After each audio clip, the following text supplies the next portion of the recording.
समझ नहीं पाते कि ये क्या हो जाता है। देखने में बड़ी छोटी सी घटना होती है। हम शिवरात्रि में इकट्ठे हो गए, तो शिवरात्रि और भी जगह हो रही होगी और यहाँ भी हो रही।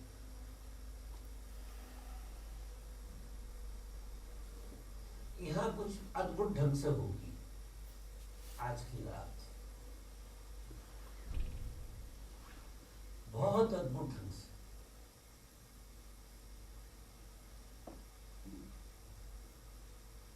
इस दिन का जो मूल मंत्र है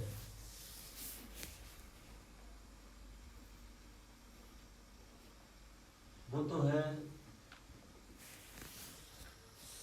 तमसो मां ज्योतिर्गमय।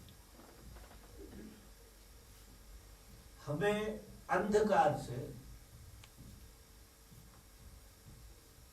प्रकाश की यात्रा में सारे देवी देवताओं का आज साथ मिल रहा है। आज के दिन भगवान शिव को याद करके पापी से पापी आदमी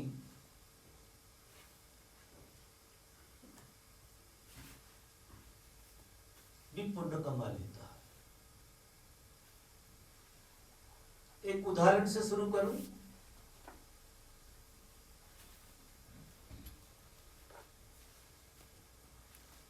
एक कोई महापापी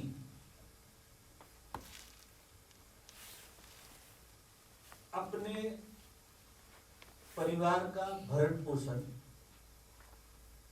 शिकार करके करता था।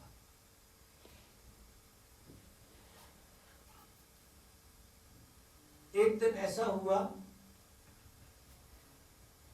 कि उसे शिकार नहीं मिला, तो वो वापिस बिना शिकार के लौटा। घर की जो दशा देखी, बहुत व्याकुलता पकड़ी उसे कि मैं अपने परिवार के लिए कुछ नहीं कर पा रहा। फिर दोबारा से गया धनुष बाण लेके, उसे शिकार नहीं मिला। इतना थक गया, इतना दुखी हो गया,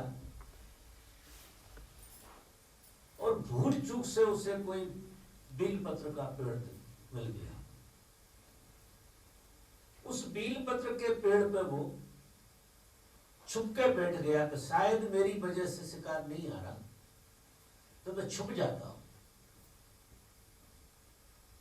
तो शिकार आ जाएगा। वो ऐसी जगह पे बैठा था जहां पानी का स्रोत था, जानवर पानी पीने आते हैं।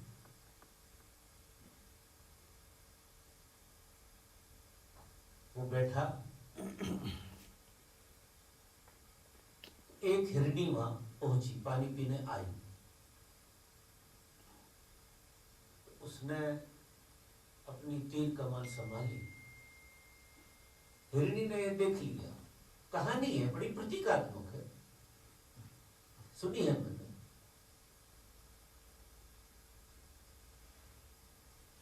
तो हिरनी समझ गई कि ये मुझे मारने वाला है।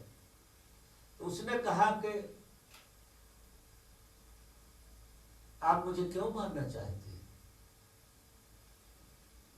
तो शिकारी बोला, मेरा परिवार का भरण पोषण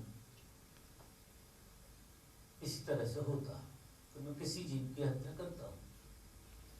तो हिरनी ने कहा कि एक काम करें, मैं बड़ी प्रसन्न हूं कि मैं आपके परिवार के काम आऊंगी, लेकिन मुझे थोड़ी मोहलत दे दें और मैं थोड़ी देर बाद फिर लौट आऊं। उसने तीर कमान पर चढ़ा लिया। तो उसके पास क्या था एक लोटे में पानी था, वो लोटा थोड़ा हिला और उससे पानी गिरा। नीचे जाने अनजाने शिवलिंग था उस पेड़ के नीचे, तो वो पानी शिवलिंग पे गिरा। शिवरात्रि के 4 चरण होते हैं। जब पानी गिरा और जब उसने तीर चढ़ाया तो डाली हिल गई, तो बेलपत्र टूट गया, वो बेलपत्र भी उस पर चढ़ गया। जाने अनजाने उसका अभिषेक हो गया। शिवरात्रि के दिन की बात है, उस दिन शिवरात्रि का दिन था। प्रकृति ने ऐसा आयोजन किया कि शिवरात्रि का व्रत पूरे परिवार का हो गया, भोजन ही नहीं मिला, इसका खुद का भी हो गया।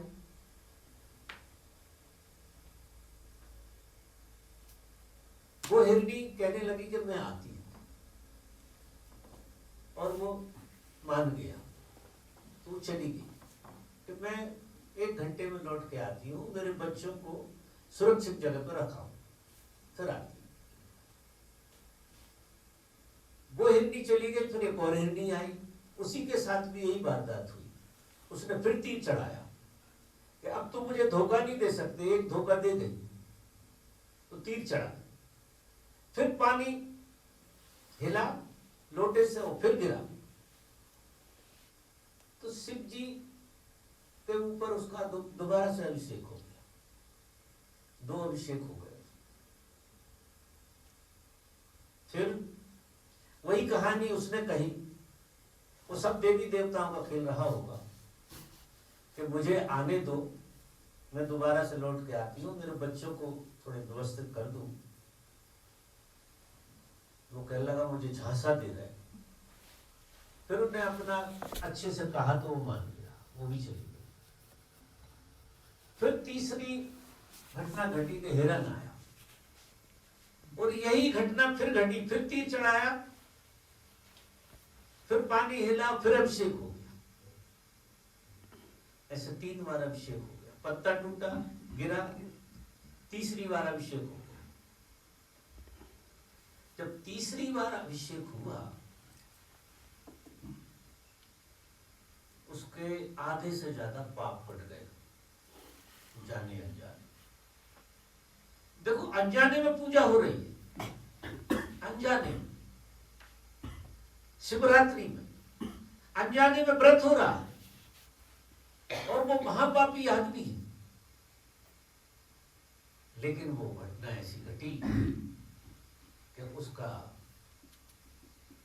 अभिषेक होता चला गया। जब तीसरे हिरण ने भी वही कहानी कही कि मैं लौट के आता हूं, तुम चिंता मत करो, और उसे भी उसने कहा ठीक है, मान लेता हूं। जब वो हिरण अपनी हिरनियों के साथ और बच्चों के साथ इकट्ठे हुए, वो उनका परिवार था, तो उन्होंने कहा कि हमने उस आदमी को वादा किया है, तो हमको जाना चाहिए। तो पहली हिरनी ने कहा कि वचन मैंने दिया है, मैं उसका शिकार करूंगी। दूसरी कहने लगी कि नहीं, तुम बड़ी हो, मुझे जाना चाहिए। फिर ये हिरण कहने लगा कि नहीं, मैं हिरण हूं तो मैं रक्षा करूंगा। ऐसे करते कराते वो एक दूसरे का समझौता नहीं हुआ, तो कि सभी चलते। तो उनके बच्चे कहने लगे हम क्या करेंगे, जब आप जा रहे हो तो हम भी साथ चलते। तो बच्चे भी चल दिए, और ये इंतजार कर रहा है जब तक बीच में इसका लोटा हिल गया और एक बार पानी फिर गिर गया, और वो तीर चढ़ाया था तो फिर पत्ता गिर गया, तो 4 अभिषेक हो गए उसके। 4 अभिषेक में इसकी बुद्धि बदल गई। और जब वो सारा परिवार आया और उनने कहा कि देखिए, हम में से कोई छूटना नहीं चाहता है, तो हम सारे के सारे आ गए, और हम अपने बच्चों को लेते भी आ गए, अब हमारा आप शिकार करिए, आप भरण पोषण कर लीजिए। जैसे ही उसने ये सुना, उसका पूरा हृदय परिवर्तित हो और उसने उन सभी से कहा कि मैं तुम्हें तुम्हारे वचन से मुक्त करता हूं, मुझे शिकार की जरूरत नहीं। तब तक उसको इतनी समझ बैठ गई थी, ये शिव जी का चमत्कार है। वो उतरा और उसने शिव की आराधना की, उसका सारा अभिषेक पूरा हो गया। शिव प्रकट हुए और शिव ने उसको मनचाहा वरदान दिया। तो कहानी का संदर्भ जो है वो ये है कि ये इतनी अद्भुत घटना है आज की, इसे थोड़ा मर्म से समझने की बात। साधारण लग रही है कि हम शिवरात्रि में शामिल हो गए, सारा खेल। ये साधारण बिल्कुल नहीं। जरा अंदाज लगाओ कि वो पापी आदमी, अनजाने में पूजा हो गई उससे और उसके पाप कट गए। तो आप सब तो जान के कर रहे हैं, बोध से कर रहे हैं, प्रेम से कर रहे हैं। आज के दिन को बहुत मूल्यवान मानिए, बहुत मूल्यवान। कहते हैं कि शिव पार्वती की शादी हुई, ऐसा कहते हैं। मेरी दृष्टि में जो मेरी समझ कहती है वो ये है कि आज के दिन प्रकृति और परमात्मा एक हुई। जब प्रकृति परमात्मा के आलिंगन में आ जाती है तो उधर से मुक्ति का द्वार बनता है। अगर दूसरे अर्थों में कहूं तो शिवरात्रि मुक्ति का द्वार है। आप इस द्वार से पार हो सकते हैं।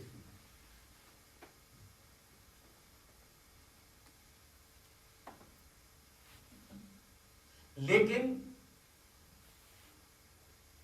इस खेल में शामिल होने के लिए अगर हम नींद में पड़े रहें तो इतनी बड़ी घटना घटती है और हम उससे चुप जाते हैं। अस्तित्व में घटती है जो घटना और हम उससे चुप जाते हैं। और अगर हम जागे हुए रहें तो उस घटना में शामिल हो जाते हैं। तो मित्रों, मुझे आप लोगों से यही निवेदन करना है कि आज के दिन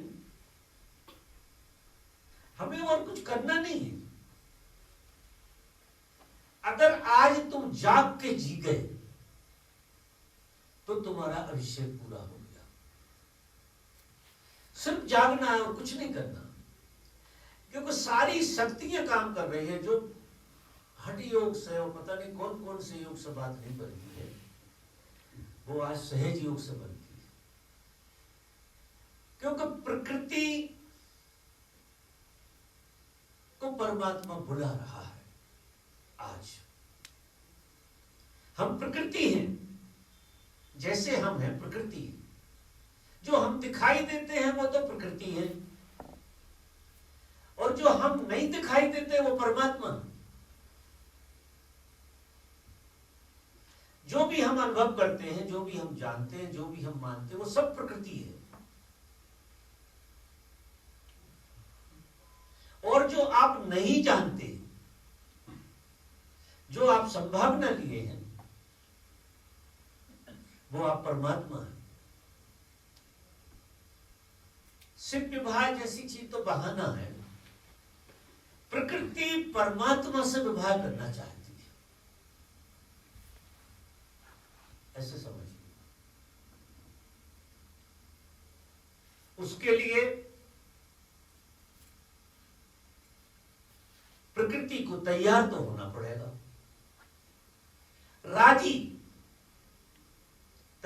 होने का मतलब है सिर्फ तुम राजी हो जाओ उसमें समाने के लिए। और राजी होना कोई मानसिक नहीं, बोधपूर्वक, जागते हुए, सांस सांस में जागते हुए अगर आप राजी हो गए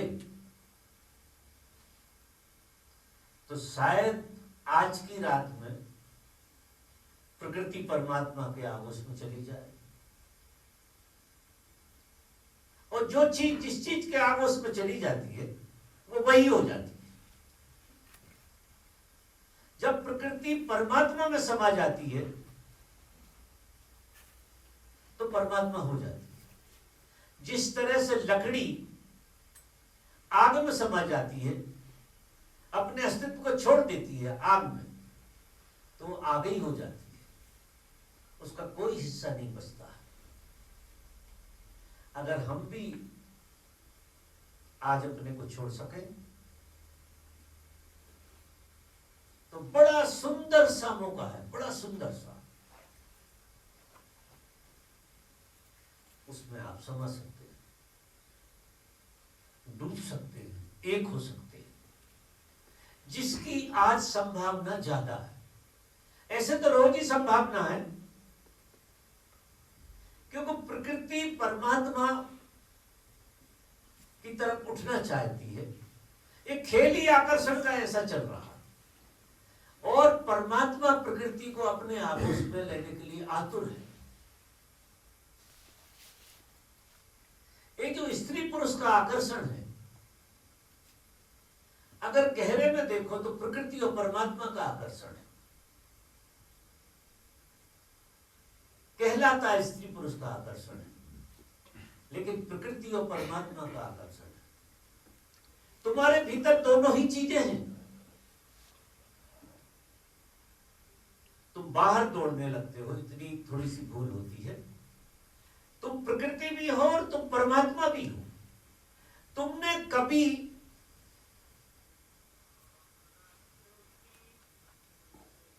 खुद को गले लगाने का मौका नहीं दिया। तुम इधर उधर जाकर गले लगाने लगते हो।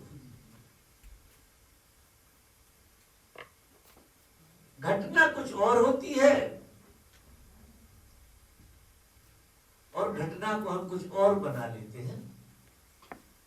उससे 70-80 साल ऐसे निकल जाते हैं कि रोज मौका होता है आपके पास।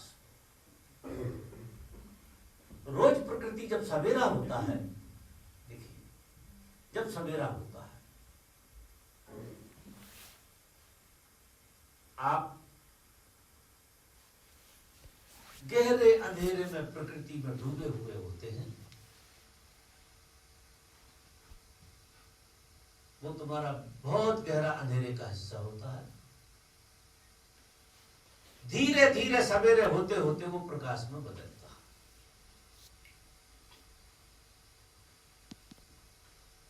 अगर